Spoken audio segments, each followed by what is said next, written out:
Good afternoon, everyone, and thank you for joining us for this month's episode of Fulton's First Mayor's Minutes. We are happy to have you here, and I will be providing just a few updates on the city. First and foremost, milling and paving notification. That project has started on the west side of town in the 3rd Ward, and we are moving forward. They're moving quite quickly along the route, and they will end up over on the east side, over by the Davis Standard area. So again, we have about 6 miles worth of paving we're doing this year, and you will see the crews out. Thank you for your patience as we are moving along nicely, but it will cause some disruption, some inconvenience. Thank you for the patience as we move through and try to improve that infrastructure.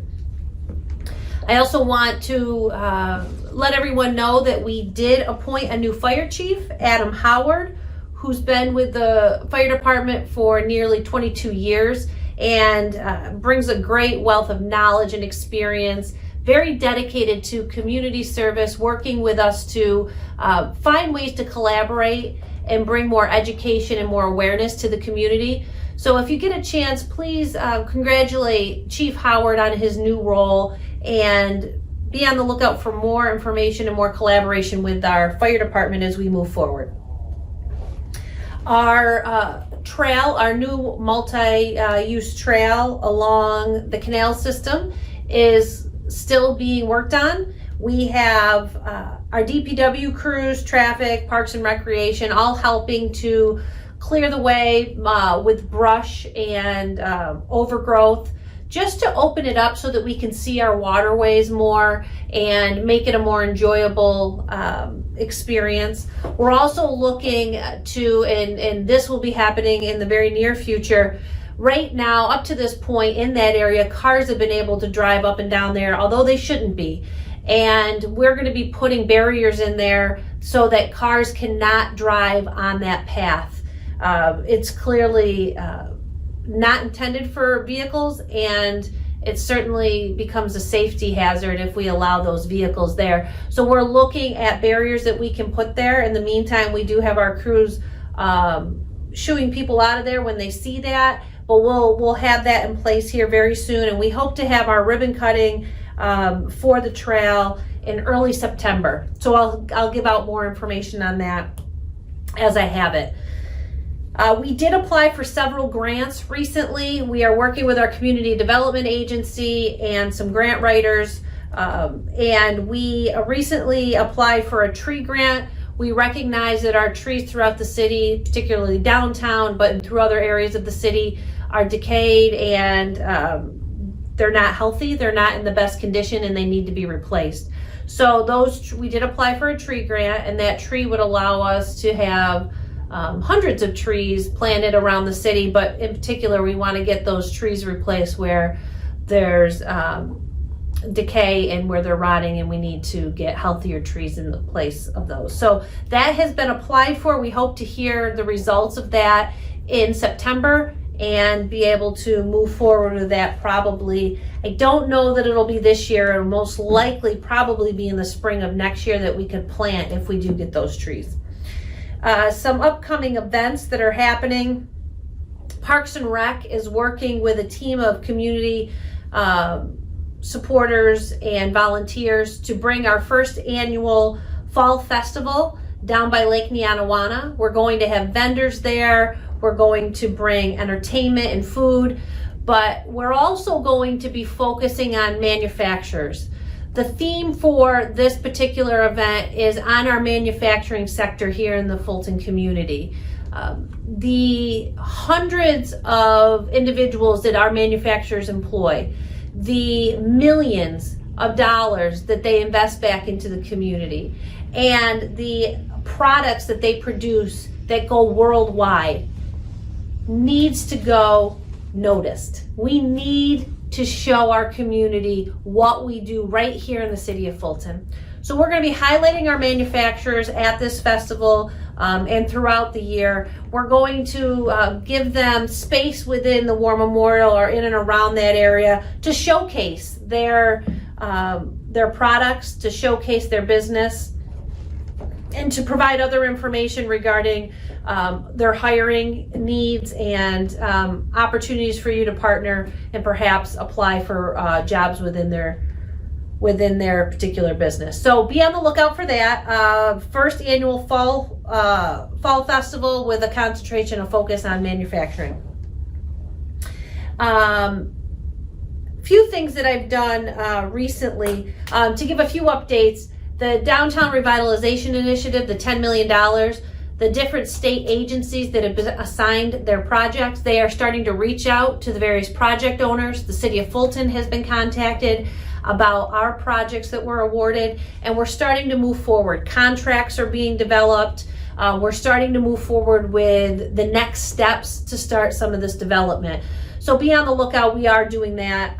The DRI is still fully moving forward, and I have to apologize to the community for the sluggishness, if you will, or how long it's been taking to get this DRI rolling. I mean, we were awarded back in 2019, and here we are in, the home stretch of 2021, and we still haven't seen those projects come to fruition. That doesn't mean that they're not happening. With the COVID year and all the unfortunate, but the events happening in Albany are a reality right now, and they're slowing things down, and that's not okay for us as a community, for us as taxpayers. We can't allow the ridiculousness of what happens in Albany at times to slow down our progress. So we're continuing to stay in contact with our partners in Albany who are working on the DRI, and we're doing our best to keep moving these projects forward. I would expect, I hope to see some shovels in the ground in 2021 and to see some projects come to fruition. For instance, the small business revolving loan fund. You may not see a shovel in the ground outside, but that particular project will hopefully be in place, and we'll be able to announce that it's in place here sometime in 2021. That's our goal. That's what we're hoping for. Again, it's a DRI project that we need to have in place to help our small business community. So more to follow on that. Another plan that's very important to the city is our local waterfront revitalization plan, the LWRP. You'll often hear it referenced as LWRP. This is another plan very similar to a comprehensive plan and what we've done with the DRI, but it specifically focuses on our waterways. We are just waiting for those in Albany at the state level to sign off on it. We have completely finished the project. It is a very well done project. It's taken many, many months, several years to get us there. But this plan, once it's signed off by the state, we're then able to move forward with various projects, grant opportunities. We can really leverage the fact that we're an LWRP community to help advance our waterways, help enhance our waterways, and to bring more projects in and around our water. So once we have that plan in place, we're required to then focus, and the projects that we do around the water have to speak to what we put in this LWRP. So we're looking forward to rolling that out to the community here soon once it's approved by the state itself. Be on the lookout. In the very near future, we're going to have our comprehensive plan public hearing coming up, and that is the final phases of our comprehensive plan. We will have our steering committee working to do their piece of the public hearing. Once the steering committee is done and they recommend to the council to adopt this new comprehensive plan, the council will receive the adopted plan, the comprehensive completed plan. We will have another public hearing, and after that public hearing, we will vote to adopt the comprehensive plan.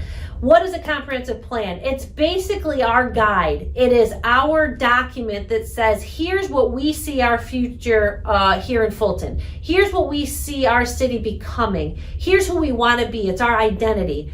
And everything within that comprehensive plan says how we have to do business as we go forward. So within that, it talks about neighborhood development, community development, economic development, small business support, tourism, and so on and so forth. Within there, it outlines how we see our future, what it needs to look like. And so when plans come forth, they have to comply with and align with our comprehensive plan. When that alignment and that compliance takes place, you'll see the end result being within that document. You'll see that vision start coming to life. We'll start seeing that development take place.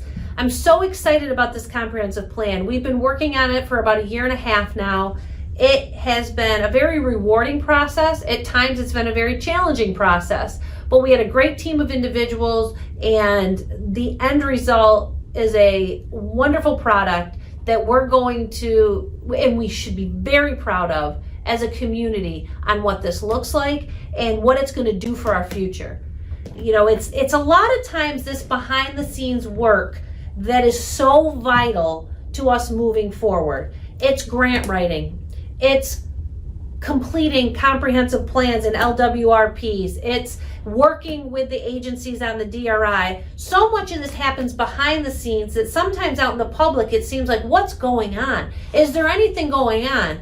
There are so many moving parts that are continually moving forward, so much planning and development that when we can see the end results, the fruits of our labor, such as a completed comprehensive plan, a completed LWRP, real work being completed with the DRI, that is years in the making, and it's very rewarding. And as a community, you should be proud of all that we're seeing and all that's about to roll out here in the near future. It's exciting, and I'm proud of everyone who has participated and continues to contribute to these efforts.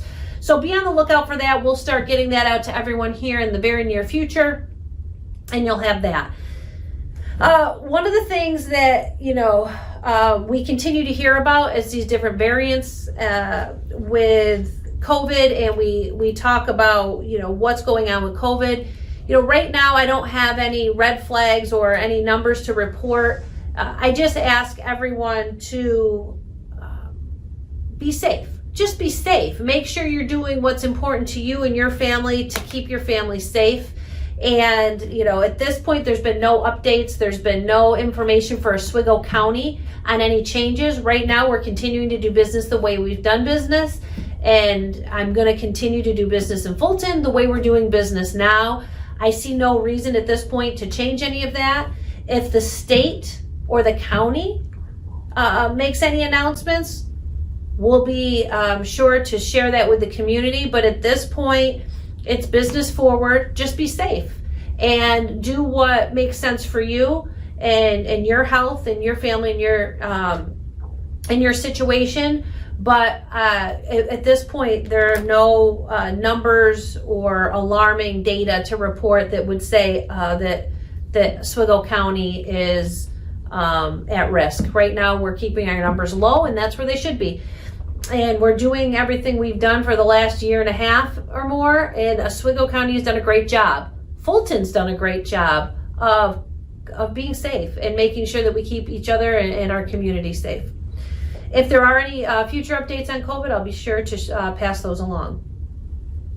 Last week, I reached out to the Department of Social Services, to Oswego County Opportunities, and to the county, and I shared a letter of request about the placement of individuals into housing in the city of Fulton.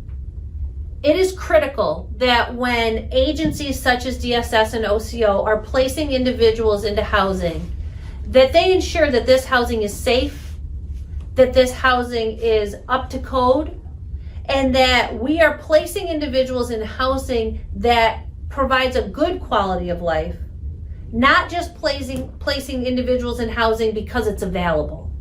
There's enough housing out there that is not code compliant. And we are working within our codes department. We are working with our community development agency and our HUD program to make sure that these homes are code compliant, that they're safe, that there's a quality of life to these and a standard of living to these apartments and to this housing. We're working to make sure they're in compliance. We need to make sure that these placement agencies are not placing individuals in harm's way. Nobody wins. The city of Fulton doesn't win, DSS and OCO doesn't win, the tenants don't win, the property owners don't win. When we place individuals in housing that is not up to code, that is not safe, that does not have their taxes, their water, their sewer paid for, there's got to be running water. There has to be safe conditions within. We cannot continue to place individuals in this type of housing and expect a positive outcome. So I have called upon OCO and DSS to work with us at the city level to make sure that they're ensuring that the highest level of safety and the highest quality of life is provided to those that they're providing housing for. How are we going to do that? I have asked for a memo of understanding between those agencies and the city of Fulton, effective immediately. I want this memo of understanding in place so that we can move forward with the same understanding that we want safe housing, that we want to help clean up the blight neighborhoods, that we want to make sure that these tenants move into locations that are within our code compliancy. That's what we're looking for. Nothing less. Nothing less than that. We need to make sure that these placement agencies are on board. So I've called for this understanding. I've called for this memo to be in place. I have reached out to the county that oversees some of these agencies, and I've asked for them to work with us, to be all on the same page, so that when we move forward, we're moving forward together in the same direction with the same positive result. I look forward to working with these placement agencies in the county to ensure compliance and to ensure safer, cleaner neighborhoods and the best level of housing for all those who live here in the city of Fulton. I'll have more updates on that as I receive them. Other than that, that's really what's going on in the city of Fulton right now, and we'll continue to provide updates on economic and community development. There's a lot of things in the works right now with our Fulton Community Development Agency and our partners throughout the county. So we will continue to update you on what's happening in and around the city, and we look forward to providing updates on infrastructure and some other community improvement projects that we're working on right now. I look forward to being able to bring those updates to you next month and continuing to provide our social media post, our website post, and a PR campaign that we're going to be doing in the newspapers and some newsletters we're going to be creating here very soon. Thank you all for tuning in. Thank you for joining us every month, and I look forward to seeing you all soon.